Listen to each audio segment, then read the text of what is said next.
Hello, it's Easter Monday and I've got a book haul for you today. And I have 52 books to talk about. So let's just get going with it. The one that's closest to me is Witchcraft and Paganism Today by Kemp. I was inspired to get a paganism book because my friend is pagan and I'm always happy to learn new things and to understand my friends better. I've read a couple pages of it and it's already interesting, and I know that I'm definitely going to want to be writing notes on this one. What sounds really great about this book is that the guy is really well educated. So Kemp has military experience history and a degree in history, which led him to journalism. He encountered witchcraft by chance and initially with much skepticism. So he's somebody who didn't grow up with it, didn't initially believe. It just sounds fascinating and it's written really well.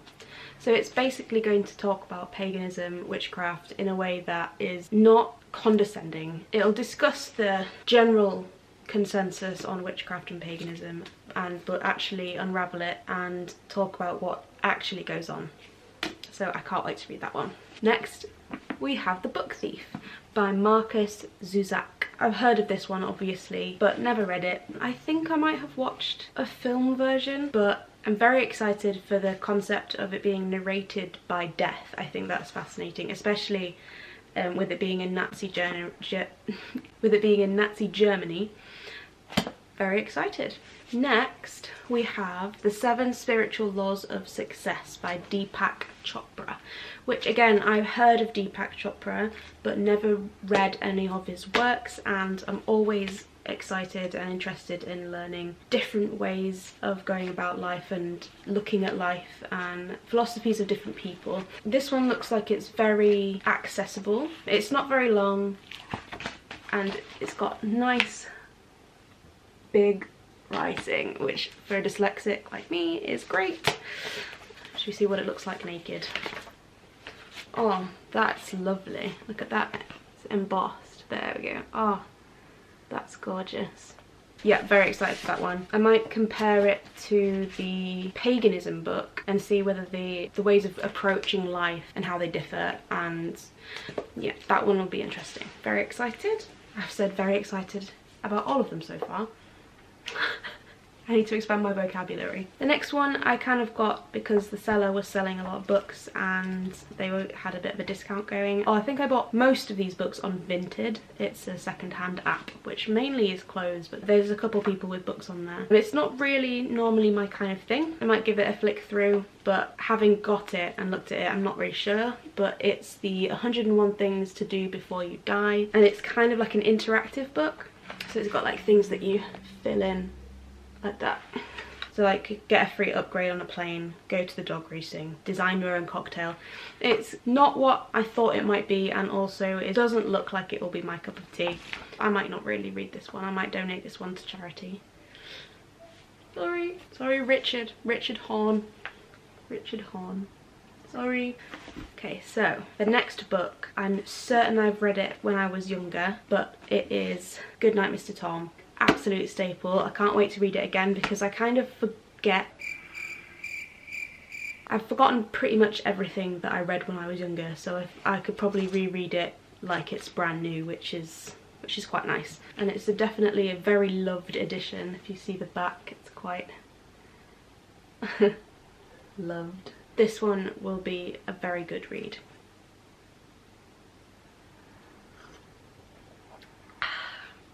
This one I have also already started reading. I've read the first section and I am enjoying it a lot. So I've not really been very much of a poetry person, but I am trying to expand my horizons. And I have kind of thrown myself in a little bit in the deep end, but it is fascinating. And that is The Penguin Book of Oral Poetry, edited by Ruth Finnegan. And I have this edition.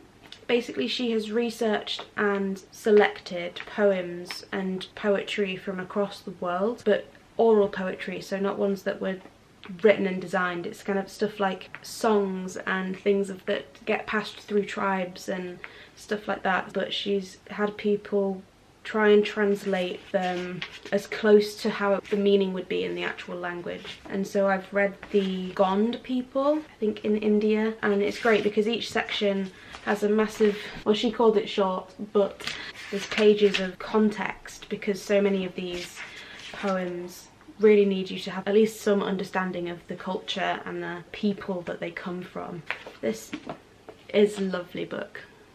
Very much enjoying it. Okay, so the next book, I've seen the film and cried my little heart out because I was younger and I shouldn't have watched it. My mum said that I should wait till they all got home and we should watch it together, but they were out, I was bored, I thought, why can't I watch it on my own? And it broke me, and that is The Boy in Striped Pyjamas by John Boyne. Boyne? But it's a phenomenal film and I can't wait to be broken once again reading the book. The next one I have actually already read, and there's a couple in this list that I have actually already read since buying them. And this one is by one of my favourite authors, rightfully so, and it is The Last Family in England by Matt Haig. This is from the perspective of a Labrador. I thought when I read that this would be a delightfully happy-go-lucky book, but in fact it's wonderful but tragic. I would definitely recommend reading it because it really delves deep into the relationships of a family and what makes them strong, and the battles and the hidden battles that only the dog really sees, and how everything is connected and how the dog just wants the family to be happy. It's delightful. Definitely recommend.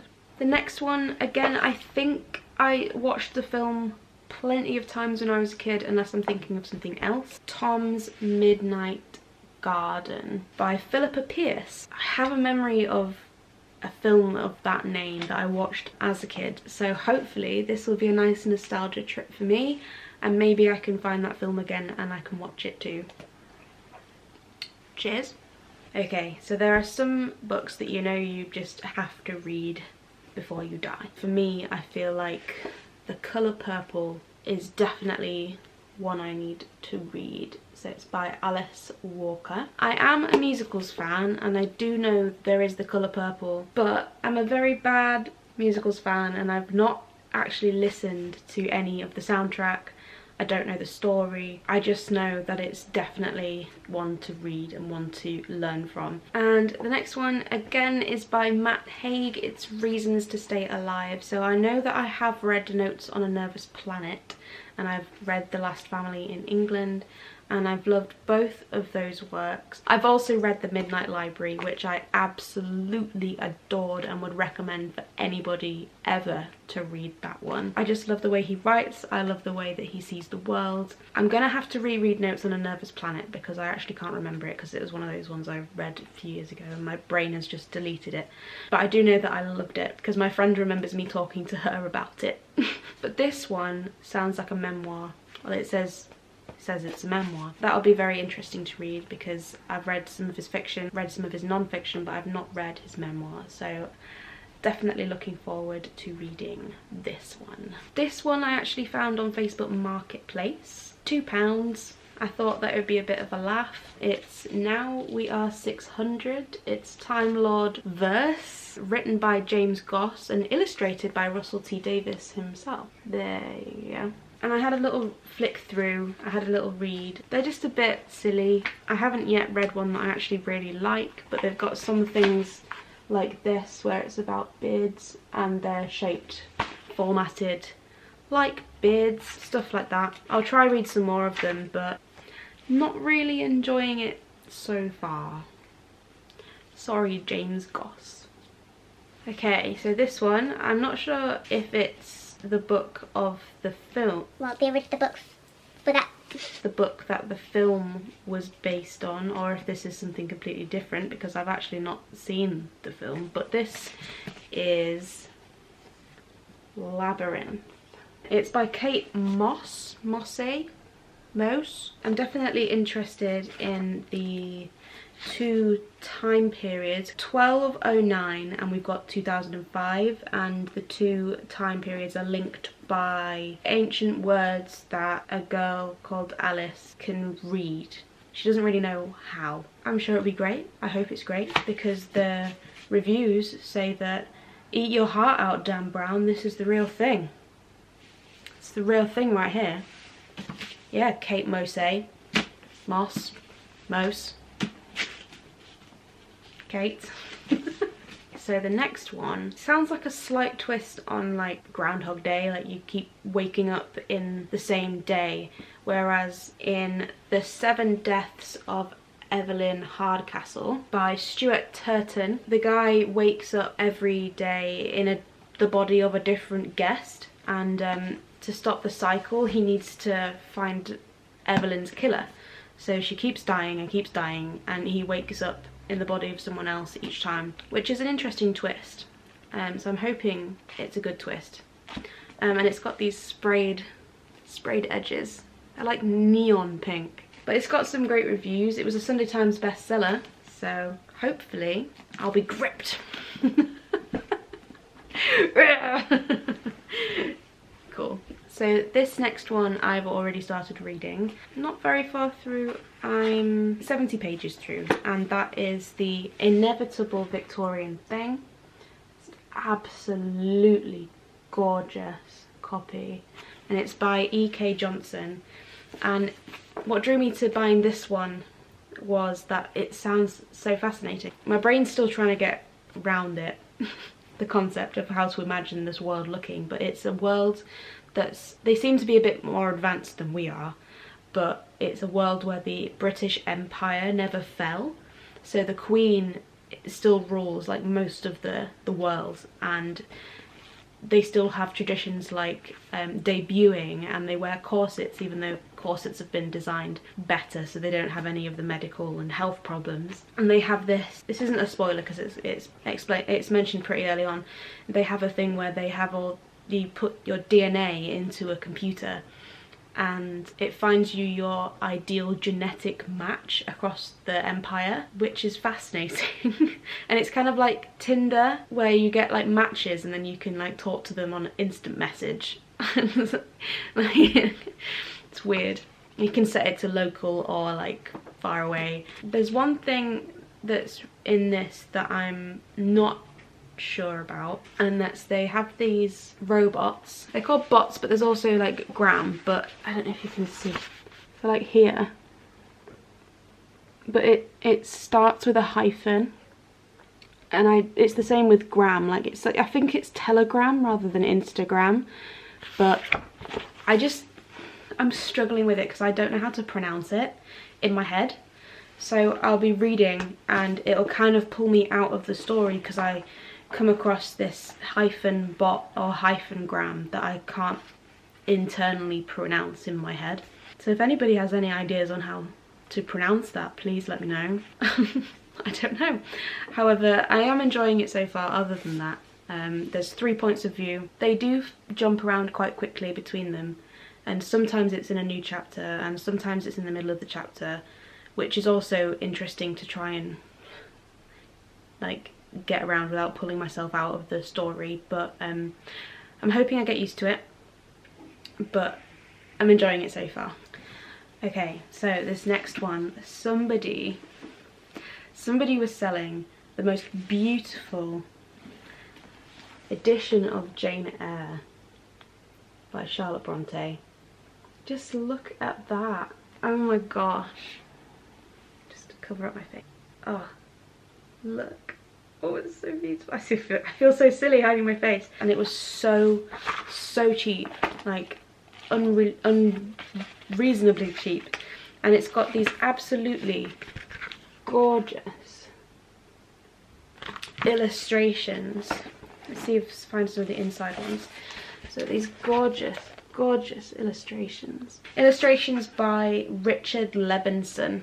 And I've not read, I don't think I've read any classics, you know, like any classics.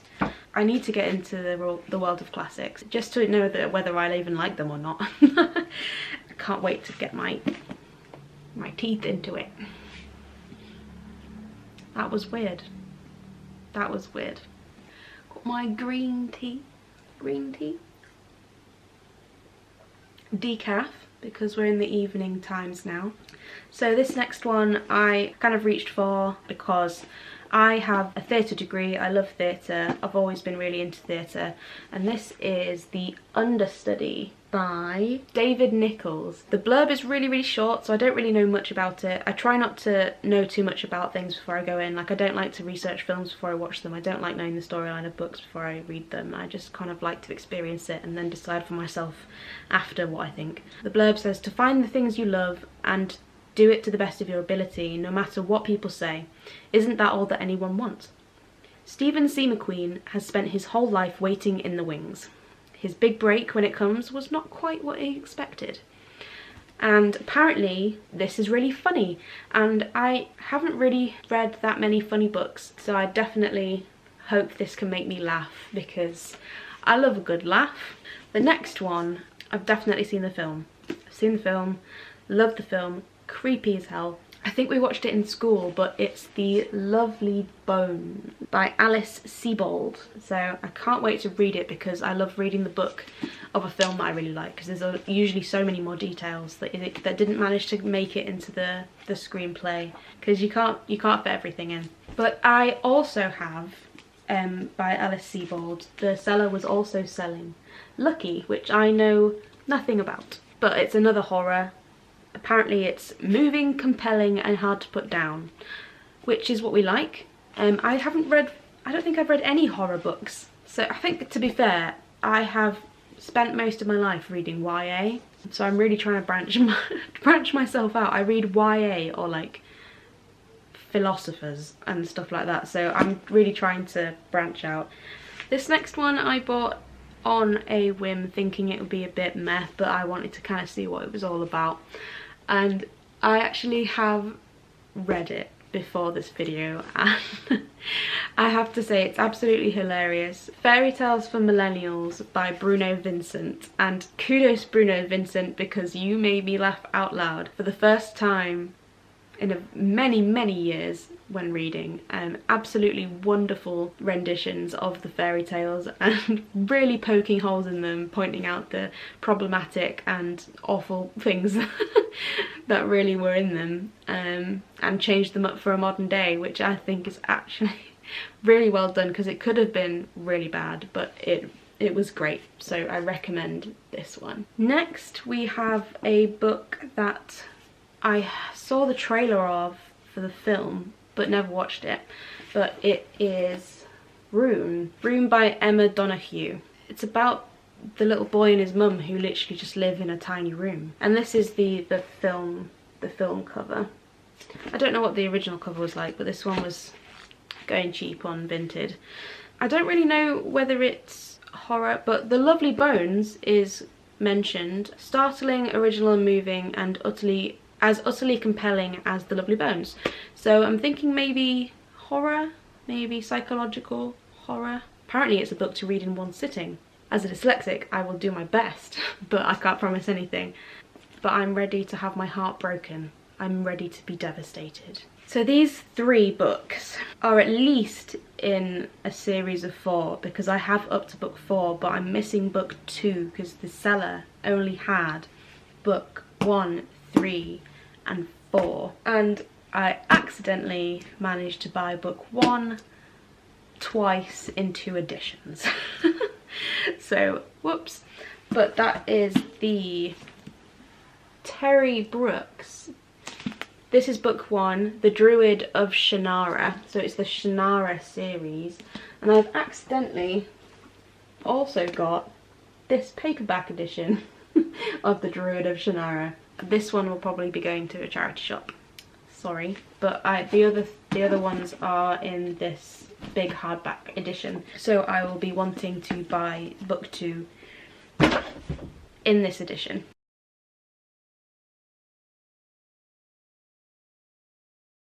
So there's Terry Brooks. Yep, Terry Brooks. There he is. Hello, Terry. It's quite shallow. I saw the covers I know you shouldn't judge a book by its cover, but here I am buying books because of the covers. They just looked like such retro fantasy, and I just had to read them. I had to read them. They just look great. Like, look at this. Look at this. This right here. I want to look like that. But yeah, so I actually have no idea what they're about. Apart from there's druids and elves and talismans, and it's a place called Shannara. But I do have another Terry Brooks book. So the seller was also selling Terry Brooks' The Tangle Box, which from what I can gather is standalone. Oh, it's such a cool design. She looks awesome. But I've also seen in the front cover the Shannara books, and it looks like the Druid, the Elf Queen and the Talisman should go in that order. So maybe I'm not missing two, maybe I'm missing one. I will look into this further. But there's also more Shannara books, it seems. The Sword of Shannara, the Elfstones of Shannara and the Wish Song of Shannara, which could possibly need to come first. So now I have a conundrum, because now I've no idea what order they're in. But this one looks like a standalone, so I might still be able to read something by Terry Brooks. Another folly I had with buying from this seller, not the seller's fault, my fault completely. I managed to buy the second book in another series. So I bought the Iliarth War. Iliarth, oh, I don't, whatever. But it was compared to Tolkien, so I was very interested, but apparently this is book 2.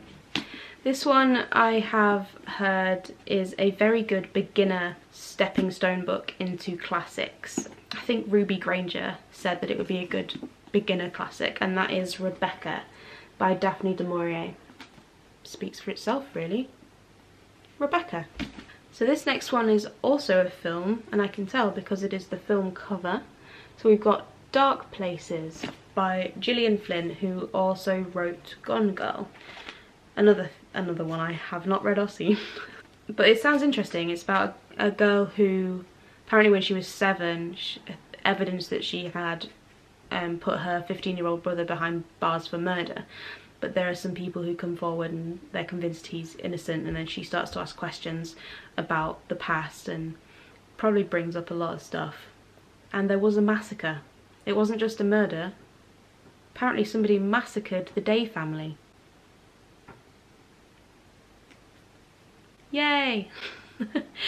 I'm hoping this is quite psychological, because it seems to be that she is really like unloading things in her own brain, because when you're 7 you probably like shut it all away in like a back door in your head. So I hope this really explores the psychological journey she goes on when she's realizing that the memories from when she was 7, I can imagine they're probably not very accurate memories. She might unlock memories that she doesn't realize she had, like stuff like that.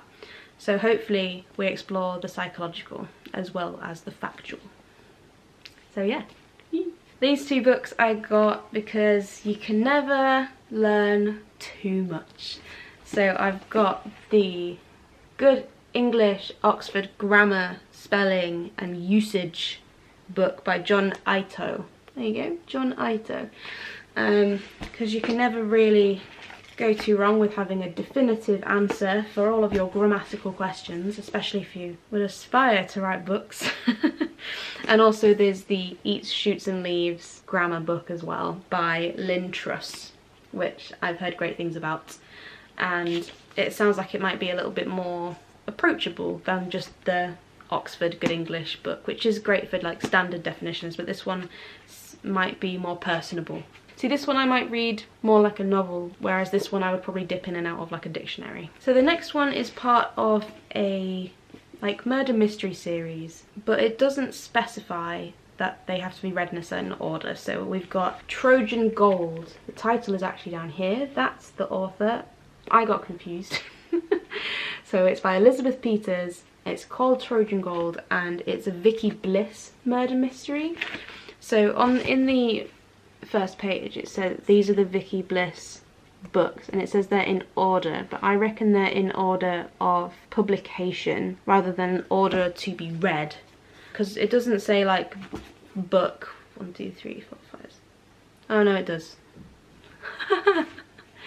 Apparently Trojan Gold is book 4. So hopefully if I read this, I will understand what's going on, because it might be like a Miss Marple sort of situation where it's just it's a fresh start, it's a new mystery every time. So hopefully I'm alright with that. Because I love watching Miss Marple, and I love a murder mystery. I like trying to guess. And I do have a favourite Miss Marple, but I cannot remember which actress it is. And if I can work out how to do it, I will put the actress's name just here, which is my favourite Miss Marple. This next book I got because I'm very interested in learning more about academic literature and like understanding works and analysing works, and I would eventually like to do an English and creative writing degree with the Open University. So I got the Cambridge Companion Guide to the Victorian Novel, and it's edited by Deirdre David, and the person who sold me this has left their tabs in, and there's loads of underlines and stuff, so it would be and notes and things like that, all in pencil, so if I wanted I could rub them out, but I would love to see what they found interesting and what they thought was important and compare it to what I might find important. And also I saw in one of Ruby Granger's vlogs that she has this too. Not that that means anything, I'm sure lots of people have this book. Okay, so this next one I've definitely heard of, but again, because I seem to live in a completely different universe, I had no idea what it was actually about, and that is To Kill a Mockingbird by Harper Lee. After reading the blurb, I do feel like this is going to be one that I really need to take my time with.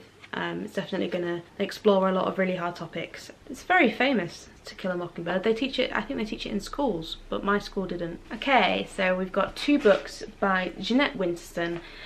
We've got Oranges Are Not the Only Fruit and Why Be Happy When You Can Be Normal. According to Why Be Happy If You Could Be Normal, Oranges is like semi-autobiographical, so kind of like a memoir turned into a dramatic story, I guess. Innovative in style, it's humour by turns punchy and tender. It's a few days ride into the bizarre outposts of religious excess and human obsession. It's a love story too. So if it's exploring religion, obsession and human nature, I'm all for it. Why Be Happy When You Can Be Normal came from something said in this one, so I'll definitely read that one first. But somebody has left a note inside this, but I cannot read it. I think it says, Who was the mystery Nana? Nana? Who was the mystery Nana? Apathy with for mother. Is this a poem? That's definitely, it could be a J, no. J? F? Something a far understatement. The Polo Minute. If this is abstract poetry, this is cruel. Optimism, even at a child, even as a child, she was optimistic, can pack for the journey. That's the second verse, if it's a poem. So the second verse I could read. Optimism, even as a child, she was optimistic, can pack for the journey. And on the first verse we've got, who was the mystery Nana? Woman! Who was the mystery woman? Something with her mother. Who was the mystery woman? Something a far understatement. The Polo Minute. The first verse is far more abstract, very modernist. I enjoy it though. It really gives feeling. So this next one sounds delightful. Short and sweet, 12 little stories inside the Book of Monsters by Ruth Manning Sanders. There you go. In these 12 stories, the monsters are huge, hideous and ugly. They are hated and feared, and people run screaming at the sight of them. Most of them are bad and brutal. Their one wish is to eat as much as they can, especially tasty humans. Ruth Manning Sanders displays her usual skill as a gripping storyteller. So very excited. This one will probably be quite a short read, and it'll be one that I can dip in and out of because it's just 12 little short stories, so I don't have to read front to back, which is nice. This next one, I do actually have a kind of copy of it, but it's from Shakespeare, Richard III. So I have a complete works of Shakespeare, which is not, I've tried to, it's not actually very easy to read out of. It's like massive, the font is tiny, it's difficult to open. This one will be much easier to read. I'd quite like to have an eclectic collection of his works, which would be nice, to be honest, because I quite like random versions of books, you know. Too many series that look the same is a bit boring, I think. I do like buying certain series as a series, so they all look the same, but I think for something like Shakespeare it'd be really nice to have like random editions, like, or with Dickens, it'd be nice to have like random editions rather than like a full set of the ones that all look the same. It's kind of fun. It's like if you find them in charity shops or find them online secondhand like these, it's like finding them in the wild.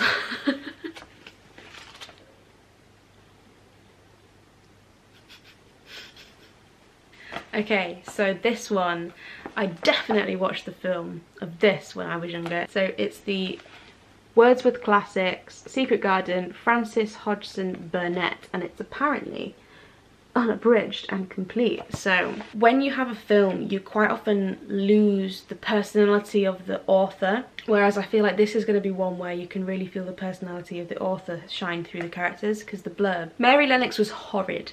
Selfish and spoilt, she was sent to stay with her hunchback uncle in Yorkshire, and she hated it.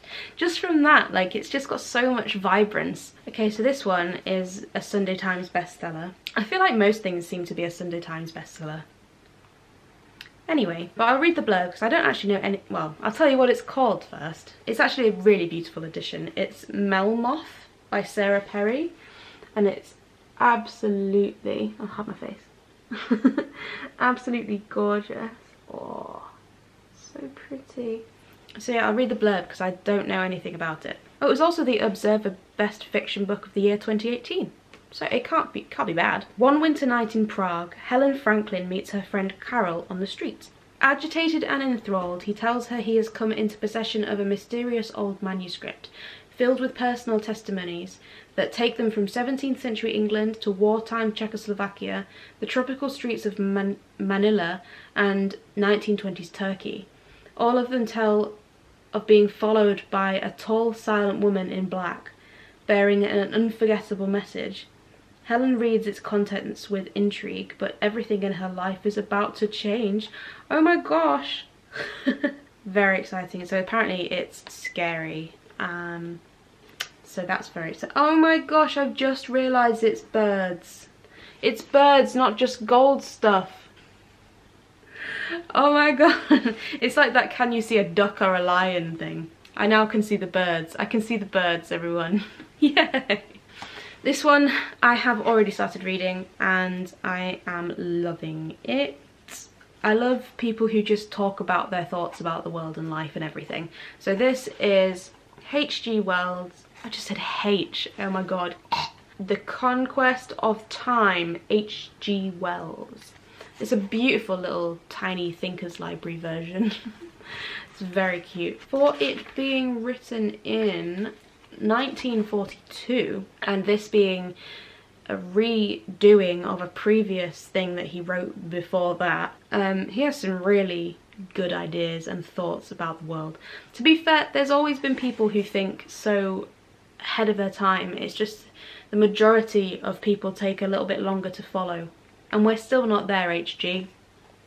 Still not there. It's meant to be talking about time, and in a way he kind of always is, but he does kind of like veer off.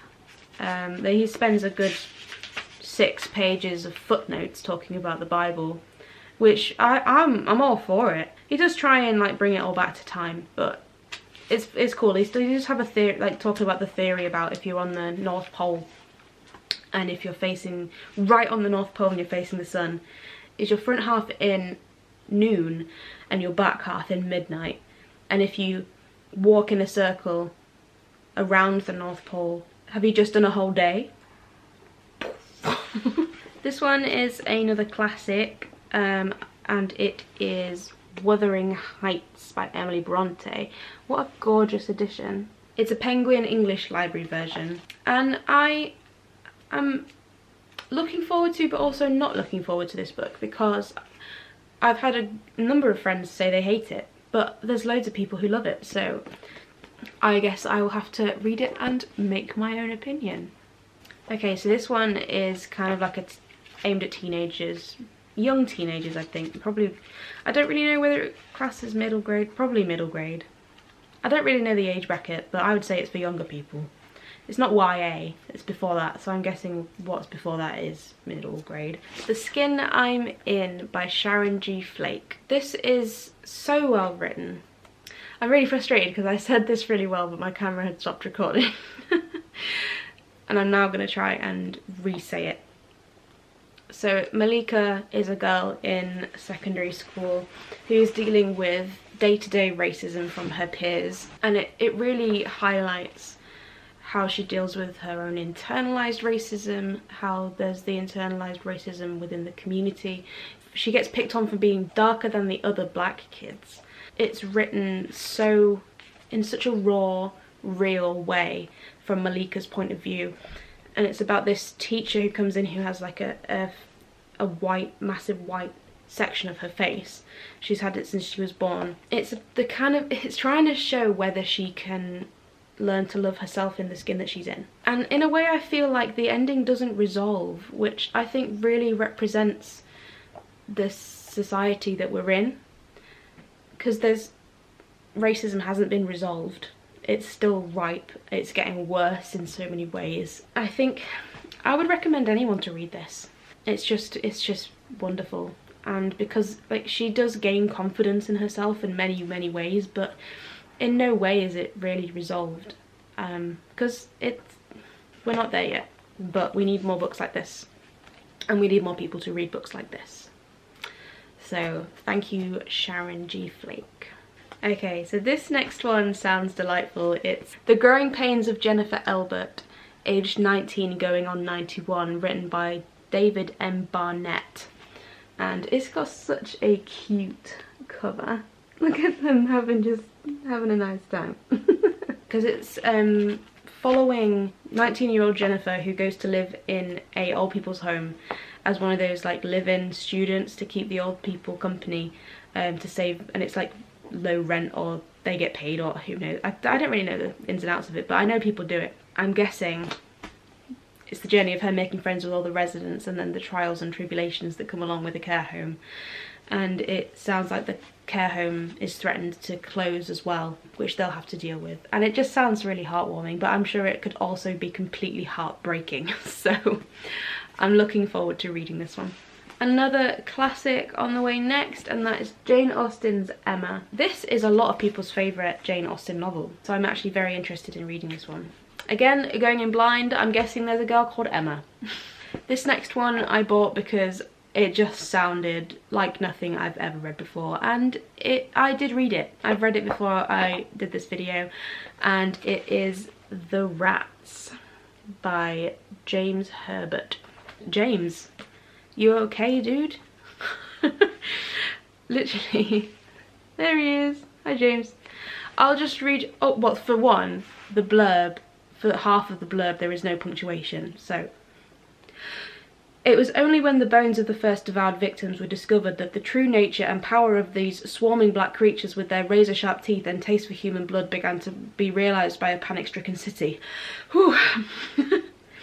For millions of years, man and rat had been natural enemies, but now for the first time, suddenly, shockingly, horribly, the balance of power has shifted.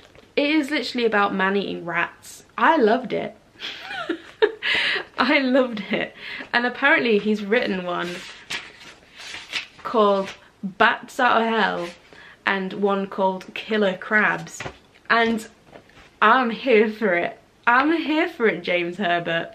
This book sounds like one of those books that you'd find in a charity shop aimed at middle-aged woman looking for romance in a fiction. So this, which I'm sure it probably is, and that's nothing wrong with that, but it's called A Vintage Year by Rosie Howard, and it's got a lovely cover. It's got a much nicer cover than those books you find in charity shops for women of a certain age. Is that rude? Maybe. It starts 3 years after the happily ever after wedding. So basically, Bella and Charlie are married, a guy comes along into their little quaint village, and apparently he charms Bella and makes himself indispensable to Charlie, so he just rocks both of their worlds. And to be fair, I want to know what Rufus is like. Show me Rufus. And this is another one full of lies, deceit, and not knowing things that you then know. So this is All My Secrets by Sophie Mackenzie. What if your whole life was a lie? So apparently she gets some inheritance and it unearths loads of family lies and secrets, which completely turns her life upside down. So it says, rumour has it that Lightsea is haunted, and soon Evie senses a strange presence following her. As she is drawn deeper into the island's mysteries, Evie realises that it's not just the past or the dead that she has to fear. Trusting the wrong person could cost her her life. Okay, so this one sounds like it'd be quite difficult to read, but in a good way. So this is Mudbound by Hilary Jordan. It sounds like it's set in 1946, and it follows a family who move to Mississippi Delta in 1946 to a cotton farm, and the wife is not very... she's more of a city girl, and the husband wants to move to a cotton farm and be a cotton farmer, which they do, and she struggles to raise their 2 young children under the eye of her hateful, racist father-in-law. The war, it comes into play. There's issues with PTSD. The eldest son of the people who live on the farm with them, the sharecroppers, come home from the war with the shine of a hero, only to face far more dangerous battles against the ingrained bigotry of his own countrymen. So it seems to be tackling wartime racism, family life struggles, and it sounds like it'll be very hard-hitting, but I'm hoping that it'll be very good, because it has the promise of being very immersive. I think it's got the promise of being very immersive, so I'm looking forward to reading this one. So this one is another like murder mystery series thing, but I think it should be fine to read it as a standalone.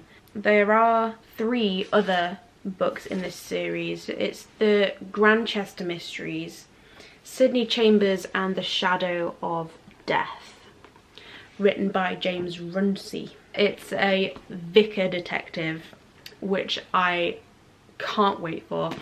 It totally feels like it'll be like reading daytime television murder mysteries, which I'm a sucker for a daytime television murder